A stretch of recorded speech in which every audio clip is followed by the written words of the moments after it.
जो राम और भरत की धरती है। चारों भाइयों ने अयोध्या जैसे राज्य को फुटबॉल बना दिया, किसी ने अयोध्या की गद्दी स्वीकार नहीं की। और एक आज हम भाई हैं, सोते हुए भाई को हम लोग चारपाई पर 1 फुट जगह के लिए गोली मार देते हैं। आए दिन अखबारों में, टेलीविजनों में हम लोग देखते हैं भाई ने भाई को गोली मार दी, भाई ने भाई को लाठी से घायल कर दिया। क्यों? बोले 1 फुट जगह के पीछे। कितनी शर्म की बात है मेरे भाई। आपके हजारों मित्र होंगे, हजारों रिश्तेदार होंगे, पत्नी होगी, बच्चे होंगे, लेकिन आपके ऊपर अगर कोई विपत्ति पड़ेगी, आपके ऊपर कोई संकट पड़ेगा, तो आपके रिश्तेदार व्यवहारी नहीं भागेंगे, सबसे पहले आपका अपना सगा भाई भागेगा और आपके लिए अपनी खून को भी आपके लिए निकलवाएगा। आपके लिए अपना भाई सर्वस्व न्यौछावर कर देगा, क्योंकि ब्लड को देखकर उबाल मारता है। इसलिए भाई से इतना विरोध ठीक नहीं है, भाई से इतनी शत्रुता ठीक नहीं है मेरे भाई। उन लोगों से पूछिए जिनको भैया नहीं मिला, करोड़ों की संपत्ति है, वो कहते एक भाई होता तो प्रेम से जिंदगी बिता लेता, मैं इस धन का क्या करूंगा। उन बहनों से पूछिए जिनको भैया नहीं मिला और रक्षाबंधन के त्योहार पर भगवान के राखी बांध के रो पड़ती हैं कि प्रभु एक भैया तो दे दिया होता। उन लोगों से पूछिए जिन्होंने मेहनत मजदूरी करके अपने छोटे भाई को पढ़ाया लिखाया और वो छोटा भाई उनके कंधे पर अर्थी पर चला गया, उनसे पूछिए भाई का क्या प्रेम होता है मेरे भाई।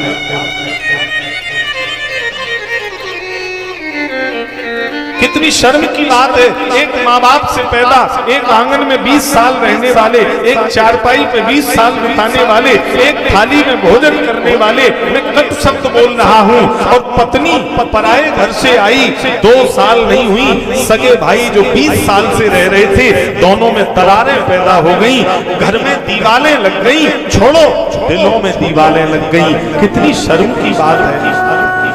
आपके माता पिता चाहे कहीं भी हो, आप करोड़ों रुपए पैदा कर लेना, लेकिन आप अपने भाई को अपना शत्रु मानते हो तो आपके माँ बाप कभी प्रसन्न नहीं रहेंगे। चाहे वो स्वर्ग में हो, वहां से वो रो रहे होंगे कि आज मेरी संतानों में कितनी कटुता हो गई है।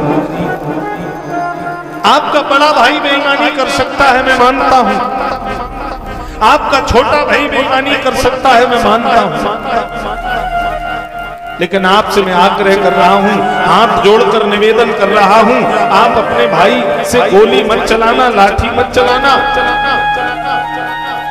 मेरी बात नोट कर लेना, मैं कभी कथा कहने दोबारा आऊं या ना आऊं, लेकिन मेरी बात को आप गांठ में बांध कर ले जाना। एक एक शब्द में अनमोल दे रहा हूं। पिता के मरने के बाद घर में बड़ा भाई पिता के समान माना गया है। पिता के मरने के बाद घर में अगर कोई पिता है तो बड़ा भैया है, और बड़ा भाई अगर बेईमानी कर ले तो लड़ना मत, सोच लेना मेरे बाप ने मुझे नहीं दिया, मेरे पिता ने मुझे नहीं दिया, क्योंकि बड़ा भाई पिता के समान है। और छोटा बेईमानी कर ले तो सोच लेना हमने अपने औलाद को दे दिया, हमने अपने लड़के को दे दिया, जा तू सुखी रह ले, खुश रह।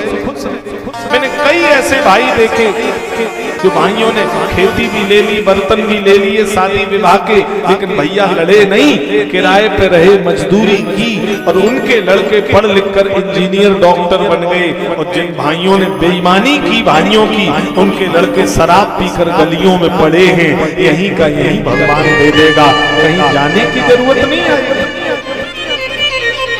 पूत कपूत तो क्यों धन संचय, और पूत सपूत तो क्यों धन संचय। ये वो धरती है मेरे भाई, मिल जाते हैं विश्व में मित्र कलत्र हजार, लेकिन मिलता है नहीं कि भैया बारंबार। भाई की जब अर्थी दुनिया से जाती है तो कितना ही कठोर भाई क्यों ना हो, वो अपने भाई की अर्थी देख करके रो पड़ता है, क्योंकि उसको लगता अर्थी पर मेरा भैया नहीं जा रहा, मेरी ताकत जा रही है, मेरा बल अर्थी से विदा हो रहा है। क्योंकि भाई के जाने के बाद भाई की 5 वर्षें कम हो जाती हैं, ऐसा लोग कहते हैं। भाई की अर्थी के बाद 5 वर्ष भैया की कम हो जाती है। ये राम और भरत की धरती है मेरे भाई। चारों भाइयों में से किसी ने अयोध्या की राजगद्दी को स्वीकार नहीं किया। राम जी वन को चले गए, भरत जी घर आए, दशरथ जी ने प्राण त्याग दिए, भरत जी ने कैकेयी को गालियां दी हैं, तेरे मुंह में कीड़े क्यों नहीं पड़ गए, विधाता ने तेरे ऊपर वज्रघात क्यों नहीं कर दिया। अरे माँ जननी तू जननी भई, विदिशन कछु न बसा, हंस वंश दशरथ जनक राम लखन से भाई। अरे मां तूने घर को आग लगा दिया, घर को बर्बाद कर दिया। शत्रुघ्न जी को पता लगा घर को मंथरा ने फोड़ा है, तो चोटी पकड़कर मंथरा को घसीट कर लाए और बोले आज तुझे जिंदा नहीं छोड़ेंगे, तूने भाई भाई में आग लगाई है, तूने घर में फूटन डलवाई, मंथरा में तुझे मार डालूंगा। किसी ने भरत जी से कहा भरत जी कहीं शत्रुघ्न मंथरा को मार ना डाले। भरत दया निधि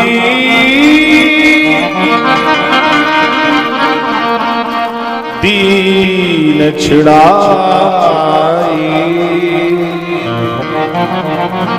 भरत जी दौड़ कर गए और बोले शत्रुघ्न छोड़ दे, ये मंथरा दोषी नहीं है भैया।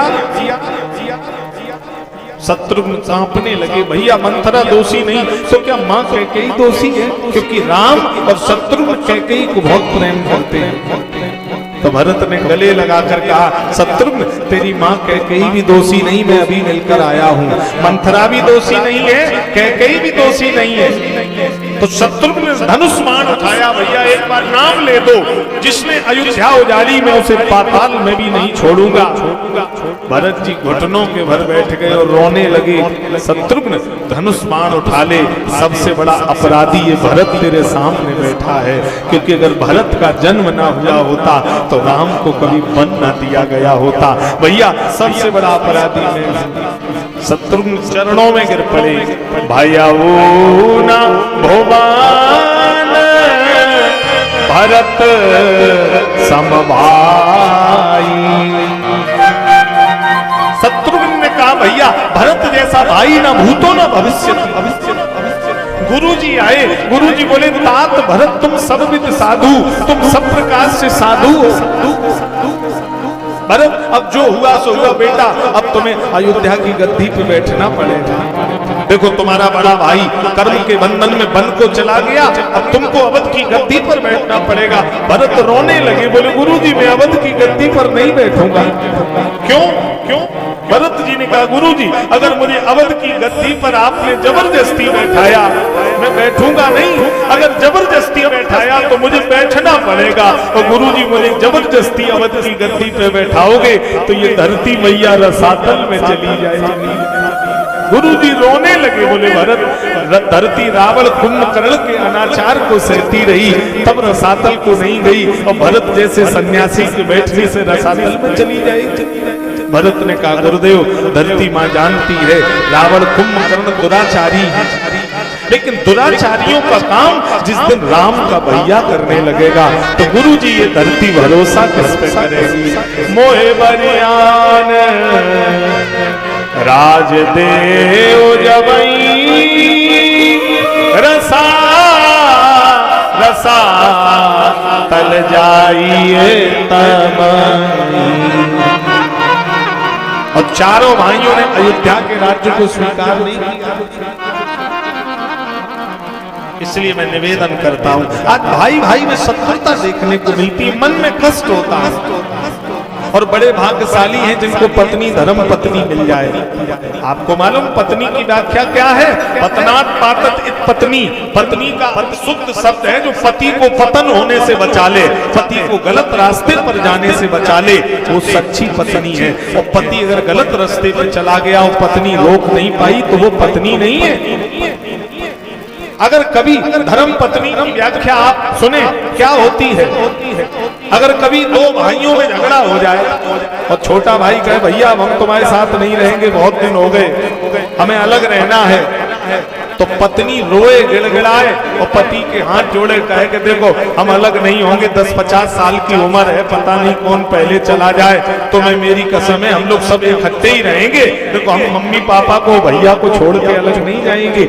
ऐसी पत्नी मिल जाए जो भाई से भाई को एक करा दे, वो धर्म पत्नी है। और जो भाई से भाई में दूरियां करा दे, उसको जितना कम आंका जाए, जितने शब्द कहे जाए उतने कम है मेरे भाई। जो अपने स्वार्थ के लिए घर को तोड़ दे, अपने स्वार्थ के लिए घर में आग लगा दे, उस संबंध से क्या मतलब है मेरे भाई। ये कथाएं हजारों यज्ञ हो रहे हैं। मैं बार बार कहता हूं मैनपुरी जनपद वालों, केवल कथा और भागवत से कल्याण नहीं होगा।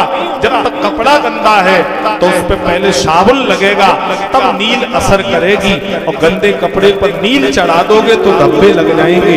आज समाज कंठ तक गंदा है।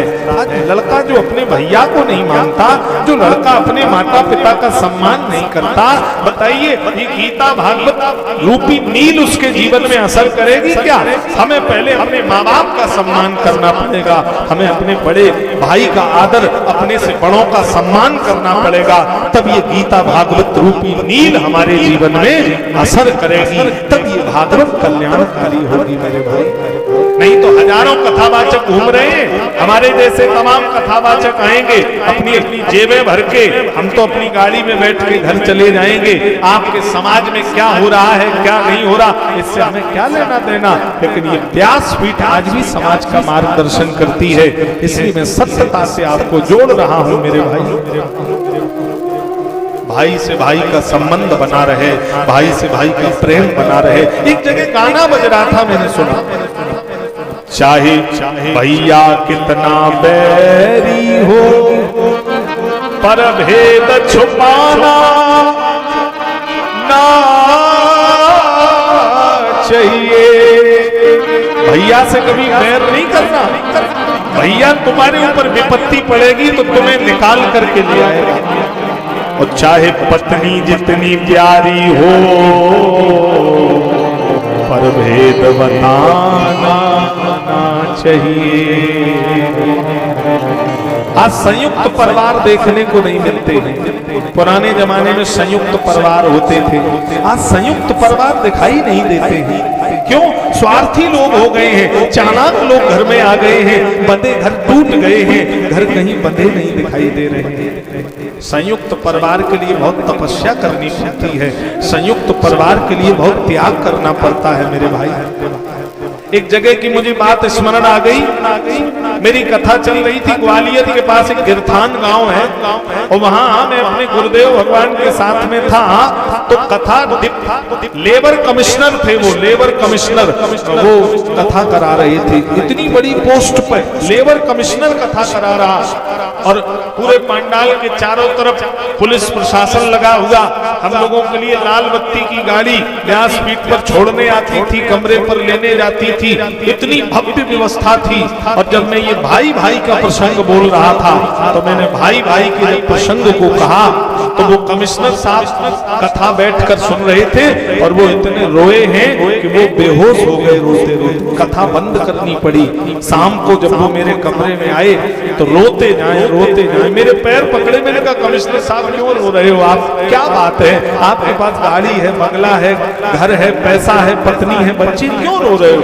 अब वो रोते जाए, बोले महाराज मैं बड़ा आदमी नहीं हूँ, मैं बहुत गरीब घर का बेटा हूँ। मेरे गांव में आप पूछ लेना, मेरा पिता मजदूरी करता था, और मेरा पिता जब दुनिया से चला गया तो मैं और मेरा बड़ा भाई, हम दो ही लोग घर में थे, और मेरा भाई मजदूरी करने जाता था, गरीब था, हाथ में छाले भैया के पड़ जाते थे। तो भाई मुझसे कहता था कि हम तुझे पढ़ा लिखा कर इतना बड़ा आदमी बनाएंगे कि मेरा लोग सम्मान नहीं करते हैं, लेकिन गांव के लोग मेरे भाई का सम्मान करेंगे। हर बड़ा भाई चाहता है मेरा छोटा भाई मुझसे भी बड़ा आदमी बने। और बोले महाराज जी रात दिन एक करके मजदूरी करके मेरे भाई ने मुझे इतना बड़ा आदमी बना दिया, लेकिन बोले जब मेरी नौकरी लगी उसके 2 महीने पहले ही मेरा भाई दुनिया से चला गया। तो रोते जाए, कोई ये कहे महाराज जी हमसे चाहे जितना पैसा ले लो, लेकिन मेरा भाई मुझे वापस दिलवा दो, आप जो कहोगे मैं वो करने को तैयार हूँ, लेकिन मेरे भाई की सेवा करने का मुझे अवसर प्रदान करा। उनसे पूछिए भाई का प्रेम क्या होता है। अरे मेरे भाई, जिस बड़े भाई, मैंने कहीं कहीं देखा घर में झगड़े होते हैं, क्यों बड़े भाई ने छोटे को डांट दिया तो छोटा भी बड़े से लड़ने लगा, पत्नी की बातों में आके भाई से लड़ने की तैयार हो गया।